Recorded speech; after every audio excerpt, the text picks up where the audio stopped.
Now let's do part B, which is where things get a little start getting complicated, but it's simply going from the individual demand and the individual consumer to the whole market.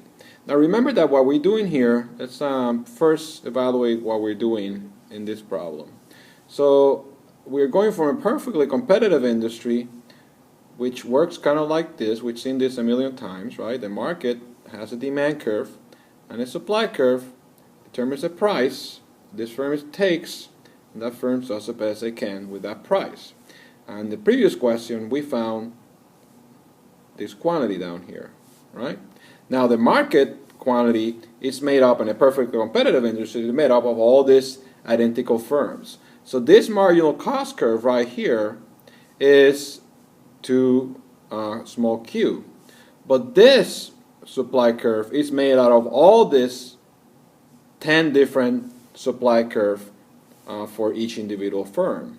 So essentially we have to add all this demand curve, all this supply curve, the marginal cost curve for each producer, 10 of them horizontally to get the total supply curve. Right? And then we're going to do the same thing for the demand. This demand curve here is made out of 10 different consumers that have this demand curve. So again, to get the market demand curve, to get from small q to big Q, we're going to add that horizontally.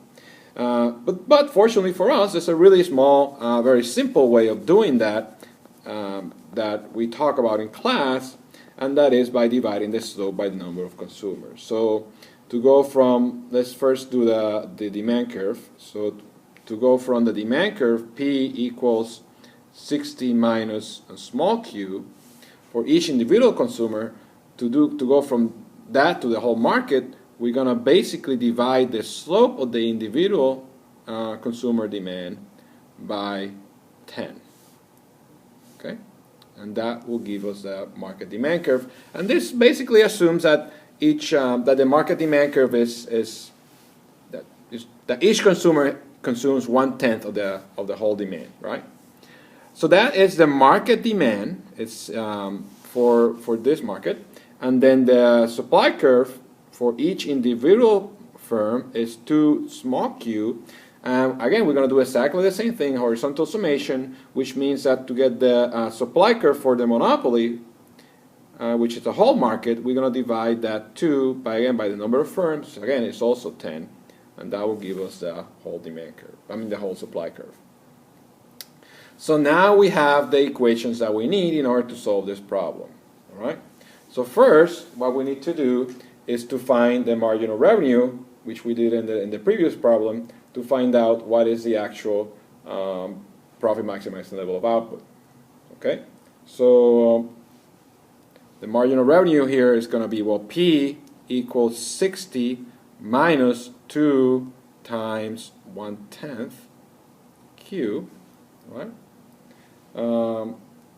Which is going to be equal to P, so that's the marginal revenue.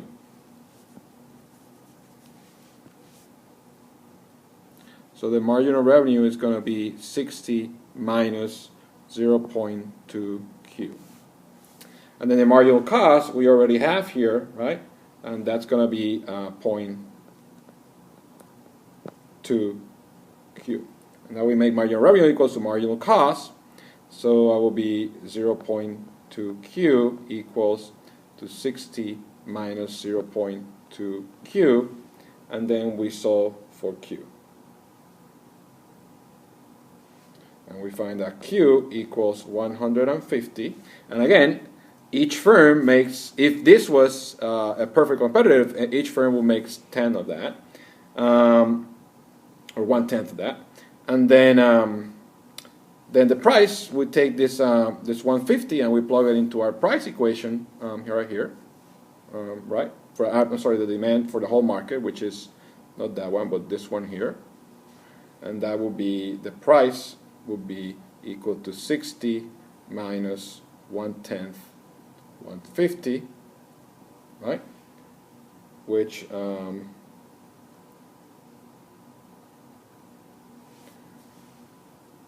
is 45. Okay, so that's how we find the price at the monopoly level and the quantity at the monopoly level.